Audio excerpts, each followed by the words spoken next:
Thanks for joining us again this week. Today we bring to you beauty rescue tips. We pulled together questions that we knew the ladies are struggling with at home, and we brought some of our favorite beauty experts to address them today.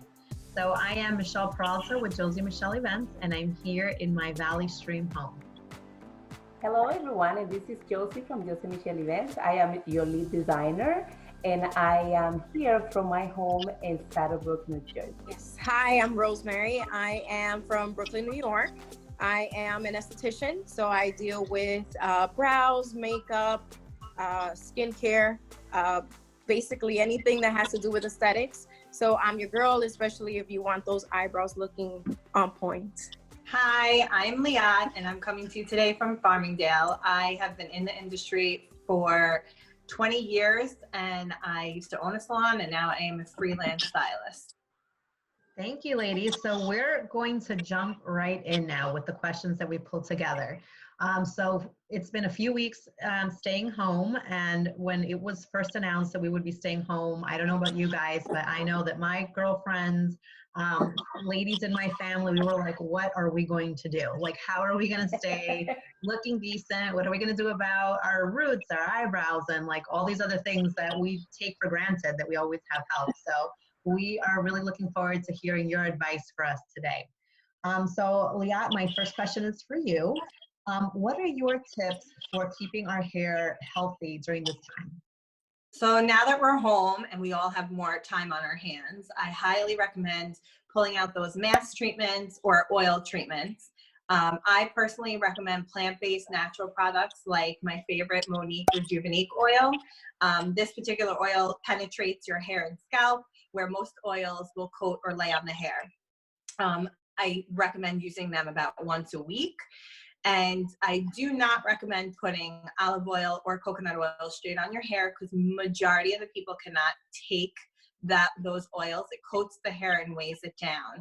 Take your daily conditioner and leave that in after your shower for about 15 minutes or more, maybe while you're cooking or cleaning, and then later you can rinse or wash that out, and that also can help. Awesome, thank you. Yeah, I'm always wondering about those oils. My daughter has the kind of hair that can handle those oils. I'm very tempted, but I can see that would be a big no for me. So thank you. So Rosemary, similar question for you. What should we do to keep our skin healthy during this time? And I should say that I had a very specific question for my niece. She wants to look kind of like glowing and plump. So what do we do about that? Okay, so we've been stuck at home, like you said, for a couple weeks now, and we have not been drinking, I feel, enough water. As much as we're home, I feel like we're not taking advantage of the fact that we have water so accessible to drink. And I've noticed that my skin has been really dry, which normally I am not dry. So what I've been realizing for the past week is to drink more water. There's a lot of masks, especially for me, that I'm always buying masks. I do them for everyone else, but I don't take the time to do it for myself.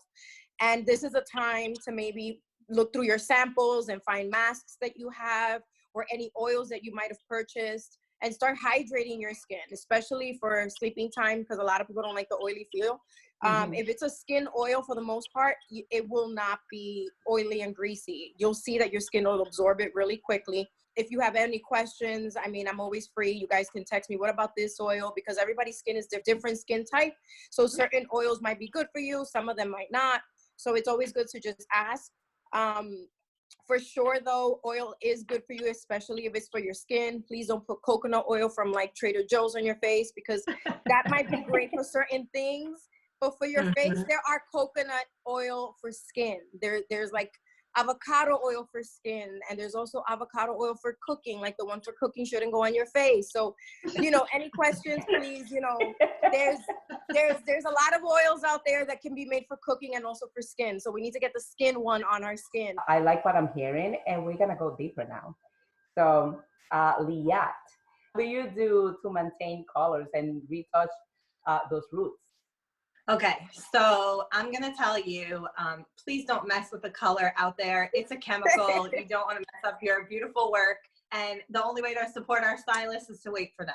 So my recommendation is the Root Touch-Up Sprays. There's a million different kinds. They're sold on Amazon. They're in the stores. It's very simple to use. You spray it right on your root, and then when you wash your hair, it comes out. So when we're home all week, we don't need to use it, but let's say you have to jump on a Zoom call for work, you can spray this in and still feel confident. If that is not an option, if you can't find it in a store near you, or order it through Amazon, they are called root touch-up sprays. If that's not an option, I would say, like Josie, you have beautiful dark hair. You have a few grays popping out that somebody can see you. On darker hair, you want to try maybe a mascara, and that will it's something easy that everyone has, a dark brown or a black, and you can just wipe it right on those few grays in the front. Genius. Yes, Michelle, somebody who has lighter hair like you, I would recommend trying a matte eyeshadow with some hairspray. No shine there. You don't need the iridescent-y colors, but like a lighter brown matte eyeshadow just to do right around the front where you would see it in that phone call, and a little hairspray to keep it in place. So please wait for the stylist. Don't ruin those beautiful colors. It will cost you more in the end. This is true.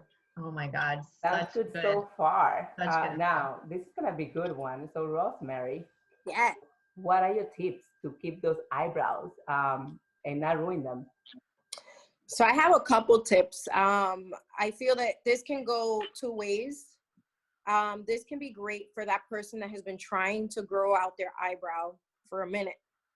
But because they either have a lot of events to go to, or they don't want to go to work with their brows looking crazy, they never let their brows grow because they just don't feel like they want to walk out that way. So this is a perfect time, because at this point, some people have been home for 3 weeks or a month. So right now we're having a lot of hair growth on those eyebrows, which is fantastic for somebody like me that likes people to come with a bushy brow so that we can create a beautiful shape. Sometimes we can't create a shape because you don't have enough hair there to create what we want. Mm-hmm. This is the perfect time to either let them grow. Don't look too much in the mirror, because I know you're going to get tempted to tweeze. But if you have still a good shape, maybe you went 2 weeks ago, maybe your brows don't grow so fast. Maybe this is a time to maybe just go right underneath a little bit, especially if you have hair growing down here. That's not going to do much. Just clean up very gently if you can. If you get tweezer happy, then just don't. Because you might cause some issues that might cost you later. Just don't do it. If you have those little eyebrow razors, those are also good for maybe a little bit of the top. You can go very gently. You can go around. You can kind of clean up on the bottom.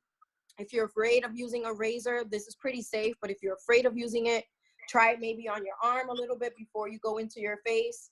They're very awesome to use. And you're not going to cause too much drama because you're not tweezing it. You're just shaving it a little bit. Right. And that's my best suggestion. I feel like just cleaning up a little bit here and on the top would be great. You can buy those on Amazon, or if you do a Target run or something, you can get them there as well. If you don't want to do that, you want to tweeze, you can go, again, very little on the bottom, or especially in here in the middle where a lot of people do get that unibrow situation going.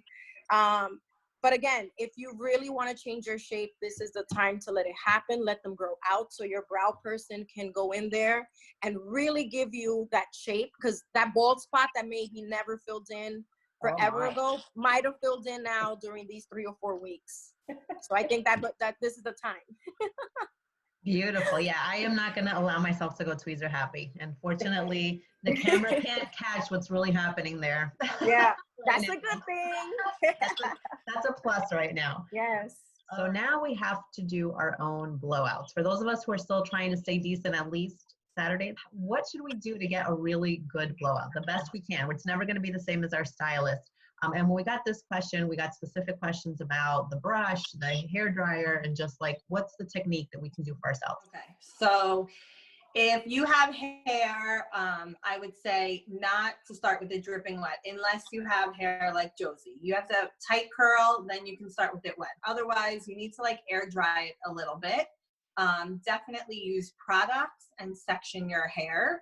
I would suggest like a heat protector, split end menders. There's a bunch out there, but a split end mender to help you get to your next haircut so that you don't feel like it's all frayed on the ends. A smoother or a volumizer. You definitely want to concentrate on your roots. A lot of people don't blow their roots enough, and then they get oily or greasy within a day or two. So I recommend setting some time aside to really concentrate on the blowout, and it will last you 3 to 4 days versus running through it really quickly and not getting a great result, and then you are going to feel dirty in a day or two. The other biggest thing is using a direction nozzle. I have one right here. These are directional nozzles, so the way you blow your hair is the way it's going to lay. If you want it to lay flat, you want to use this direction nozzle to blow your hair flat. If you want volume, you're going to lift from the root and blow your hair up. The direction nozzle is a huge thing in helping it stay smooth, go in the direction you want. Another great thing is a silk pillowcase will help your hair from like roughing up, and it will help it last a little bit longer. If you have more questions, I actually just made a perfect blowout video on my Instagram account, so you can check that out. Where I go through how to apply products, how to brush it through, what direction to hold the brush in, how to get volume and lift. So I would refer you to check that out, and that will make it a lot easier visually how to see how to do that. Oh, beautiful. I was not doing any of that.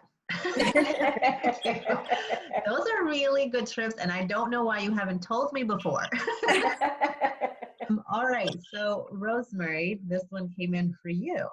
Yes. So what do we do if we're experiencing breakouts at home, either pimples or blackheads? How can we take care of those gently and safely at home? Okay, so let's start with, let's say if you're having a breakout. A lot of us are stressed right now. A lot of us are not eating very good right now. So, you know, pimples are gonna come out. So what I suggest is not to freak out. I mean, there is this amazing mask you can get this on Amazon. Most people already have this mask at home. I've realized a lot of people have this mask at home. This is a powder mask. So this you can kind of scoop as you use. You scoop some out. You can also mix that mask with, especially if you're having a breakout, with the apple cider vinegar. You could put some of this in there. If you don't have to, you can just do it with water. But if you're having an active breakout, you could even make two little bowls.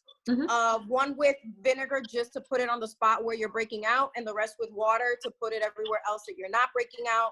I suggest to also make it almost like a paste. Don't make it too drippy. So if you have to add more powder, you can do that as well. And once you put that on, let it dry. You'll see as it dries, wash it off. And then later on that night, if you didn't do it at nighttime, take a Q-tip, dip it back into the paste, and just put it on the pimple where you have the breakout, and leave it there and go to sleep. So overnight, and if you don't have this particular mask, maybe you have a clay mask. Doesn't have to be this brand. Clay mask will do the same thing. It'll dry on the pimple, and it basically will dry to the point where your skin is kind of like pushing it to a head. So basically the pimple might take, depending on the pimple, it might happen overnight. It might happen over 2 nights, depending. If you're home all day, then you know what? Just pop that bad boy on there all day. Then when you take a shower, your face is nice and open, your pores are open. That's when you can probably go in there and try to pop it. But you don't want to pop it with your fingers. If you have like just 2 tissues, like regular tissues, and you try to like pop it. If it's not ready, if it doesn't pop right away, then it's not ready. Just put the mask back on and just let it be. And basically, again, as soon as you wash this off, you got to moisturize. A lot of people, just because they're either acne or oily skin, they forget that they have to moisturize. You don't want dehydrated, oily skin. It sounds contradicting, but it really can happen where you are oily in certain spots, but where your acne is, it's very dry. So you still have to put moisturizer. Again, people can always hit me up. I do facials and stuff, so I can recommend certain products for certain people. But again, this is just a quick tip if you're breaking out. Also grabbing an Advil liquid gel and maybe putting a needle through it or a safety pin, and whatever comes out of that, just put it on the pimple. It'll also help heal that. It's like medication to it. So basically it's gonna be like I guess like a zit zapper, I guess you want to call it, and you can just put it, and it'll help the swelling of the pimple go down pretty quickly, especially for you guys as wedding planners. It's great for when that bride pops up with a pimple that we're like, oh my God, it just happened yesterday. My wedding is today. It's good to carry some liquid gels in your emergency kits for brides. Wow, that's Yes, great to know. Now, what about blackheads? Blackheads can, like I said, depends, because if you go in the shower or if you can actually lightly boil some water, right? And kind of create a steam for yourself. Don't burn your face, you know, just kind of keep it where you're getting the steam, where your pores are open. If it's a really big blackhead that you know it's going to pop out, same idea. 2 tissues and try to go for it. Don't try to like squeeze it with your nail, like you're just going to cause a scar. Again, if you can let it be until you can find a person that can really do it, like an esthetician, I would rather leave it. But if it's like one of those pimples that it's already white, that you can see the head, like it's right there, it's about to pop, then you can go there with a tissue. Sometimes even after a hot shower, your skin's already that when you use a towel, sometimes it'll just pop on its own. But if it's a really deep blackhead, please don't try to like have your mom or your husband try to go for it, because you might have more of an issue than a scarring issue, if anything. And we're trying to avoid scars. And usually when people go for their pimple with their nails and dirty fingers, that's when you create scars. So I would suggest to just try the masks, let it see if it can come out to a head where you can pop it. Thank you for joining us today as we address your most pressing beauty questions. Please join us again as we get to the rest of the questions that you submitted to us. Thank you so much, guys. See you soon.